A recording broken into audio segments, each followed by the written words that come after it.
Hello, everybody, and thank you for tuning in to the Liberty Report. Today with me is the co-host, Daniel McAdams, who is also the Executive Director of the Institute for Peace and Prosperity. Daniel, nice to have you with us today. Good morning, Dr. Paul. We have a very special guest, Skyping in from Brussels, and somebody I've met and known and is a friend of Liberty.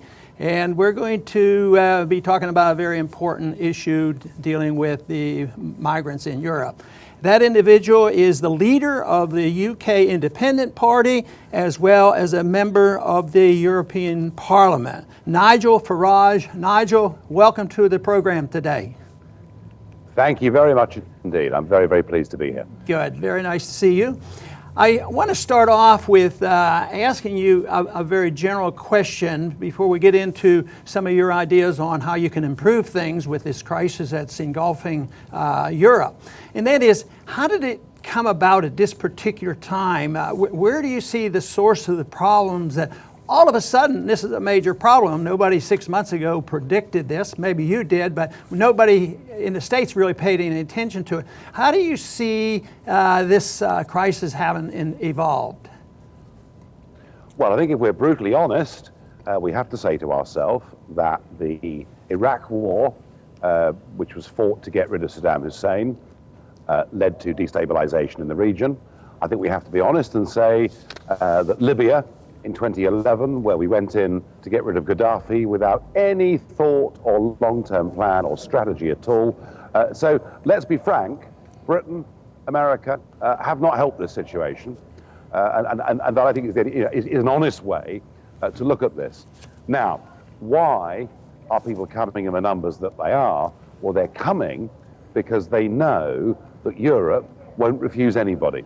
And so if you say to people, if you come, you'll be taken in, it's no great surprise when they do come. I have to say that there is a long-term moral argument for granting people who are genuine refugees or trying to help people who are genuine refugees. The problem, Ron, with what is happening now is, yes, people are coming from countries that are war-torn. Yes, people are coming from countries that are very much poorer than most of the Northern European countries. But you know, that's not the same thing. If over 80% of people that come are actually economic migrants, then I think we have a massive, massive problem. I think Europe have got this policy wrong.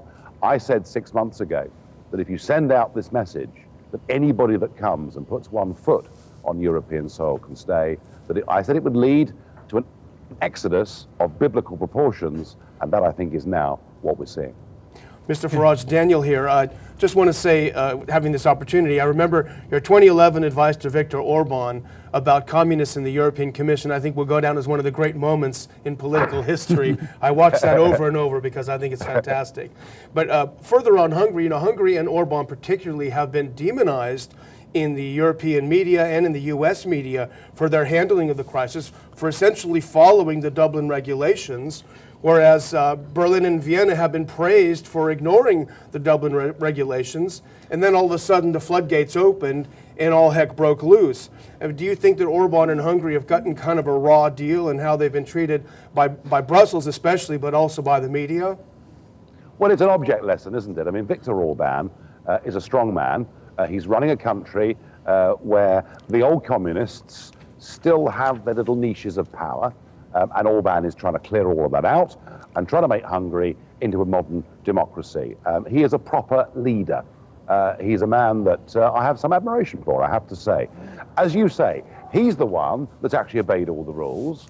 And what on earth is wrong with building a fence? What on earth is wrong with protecting and defending your own borders? Nothing. But what's happened to Orban is really an object lesson in why democracy has effectively been expunged in this European project.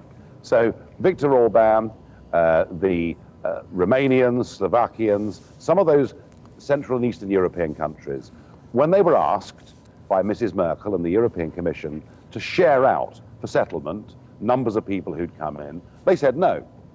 And you would have thought that would have been the end of that.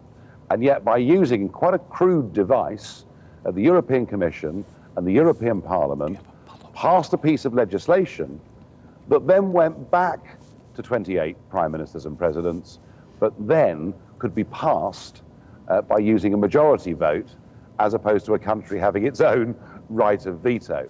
And so now they're duty bound to take numbers from Brussels.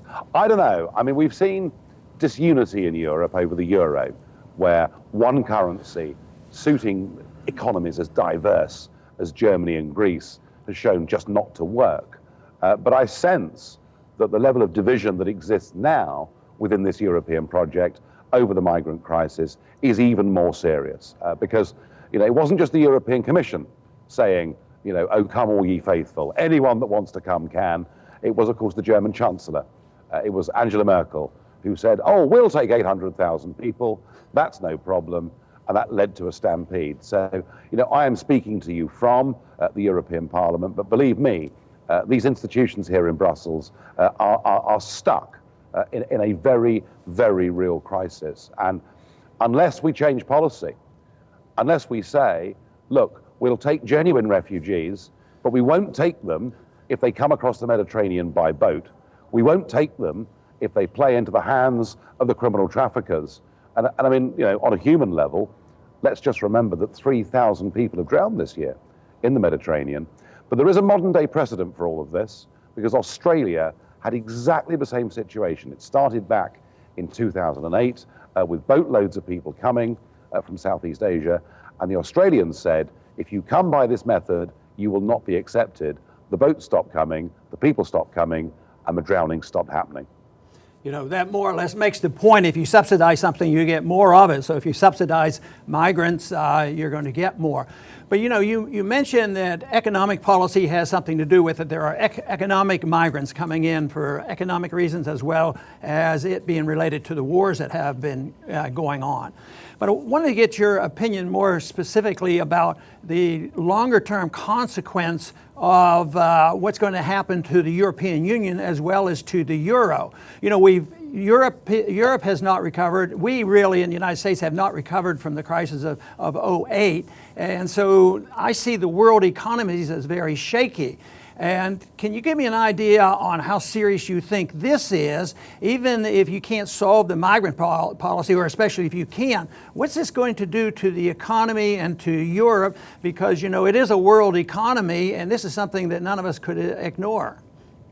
Well, I mean, there is one argument that says that if you have huge amounts of unskilled labor coming into European countries and that people want to work, that there is a benefit for big businesses, because they keep wage price inflation down, and that's one potential economic benefit of mass migration. But against that, what you have to understand is that there are workers in Britain and in France and in Germany who are displaced by huge amounts of foreign labor, and that average salaries are kept pinned down to the floor because of that excess labor in the market. And you could argue there's an economic benefit, but I would argue even if there is an economic benefit, not everything is just about money. There is something called community, there is something called country, there is something called looking after your own people. Now, on the big macroeconomics, I'm very struck that if we look at all the factors that led to the crash of 08, basically indebtedness and a credit squeeze, levels of national debt, levels of commercial debt, and levels of personal debt are now higher than they were when this crisis broke back in 2008. And I have to be honest, I am pretty bearish. I am pretty pessimistic. I think the flatlining of commodity prices is giving us a very, very good hint, a very good indication that there are some tough economic times to come. Now, what that means for the Eurozone is that disparity, and it's not just a disparity of wealth, it's a disparity of culture between Greece and Germany. So we've now had 3 bailouts of the Greeks, and if we get this economic downturn, there'll be a 4th. So the euro is not working, but there may be an event, there may be a huge event that perhaps could change all of this, and that is that we in the United Kingdom will have a referendum on whether we stay members of this political project or not. And if Britain, in this referendum, which is likely to take place sometime next year, latest by the end of 17. If Britain was to vote to leave the European Union, well, you could see the whole structure here start to crumble. What is your estimate on what the European Union will be like in 10 years from now? Is there a chance or a possibility that the European Union will break up, or do you think it's there to stay for a long time? Well, there's been a huge amount invested in making this European Union work. Almost the entire political elite in Europe have backed this supranational project, have been happy to get rid of their own nation-state democracies and hand power. And here's the remarkable thing: to hand power, real power, to people you can't vote for and people you can't remove. They're called commissioners. So they've invested a lot in this. However, I think the seeds of dissent are now very strong. You take my party in Britain as being one example of that, but they're everywhere now. They're right across the north, south, east and west of this continent of Europe. I find it impossible to believe that we can go on through 10 more years of policy failure, 10 more years, frankly, where growth prospects are simply dismal. No, this thing is going to break apart. I don't know when it's going to break apart, but I'm going to do my damnedest for us to win that British referendum to begin the process of this breaking apart. And I say that not because I'm destructive. I say that because I believe there is such a thing as nations and people and wanting to have their own democracies, wanting to be the masters of their own destiny. And I want a Europe where nation states trade together, cooperate together, are friends and neighbors with each other, but not a Europe where nation states hand power to this supranational project. And I feel more optimistic than at any point in the 20 years I've been campaigning on this. I feel more optimistic that we are really, really close to breaking this. You know, most people in the United States don't have a good feel for the European Union and the euro and how that government works. And some wonder about, where do they get the money? Does the European Union and the European Parliament have taxing authority? Is this a problem, or is each individual country have to prorate and send money to the European Union? How does that work? Yeah, it works through basically a membership fee. Member states pay a membership fee, and then some money comes back, generally in terms of agricultural protection or whatever it may be. Britain is a big neck contributor to it. So membership fees are one of the ways they raise money. The other way they raise money is through something called a common external tariff, and that means the more business a country does with non-EU countries, the more money it has to pay in through this common external tariff. What they don't yet have here are direct tax raising powers, although it's something they'd very much like to have. I mean, don't forget, they've got a flag, they've got an anthem, they're talking about their own army. They are building a state, and yet nobody in Europe has ever given their consent to it. So the budgets here, the budgets they have here are not massive compared to the budgets that nations have, but the power that these people have here is huge. And just to give you a sort of illustration of that, I mean, something like 75% of all laws that are made in Britain each year are not made in Westminster, are not made in the British Parliament. They come through these institutions. Nigel, time is short, so we're going to have to leave here within a minute or two. But I want to thank you very much for joining us today and talking about this very important issue. And hopefully we can follow up someday on this.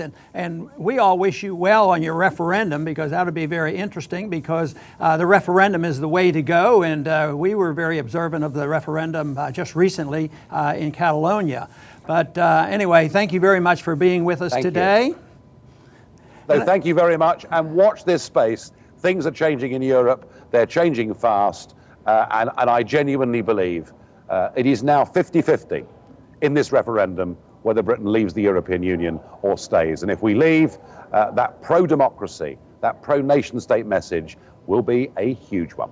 Thank you. Oh, thank you, and I want to thank the audience today for tuning in to the Liberty Report, and please come back soon.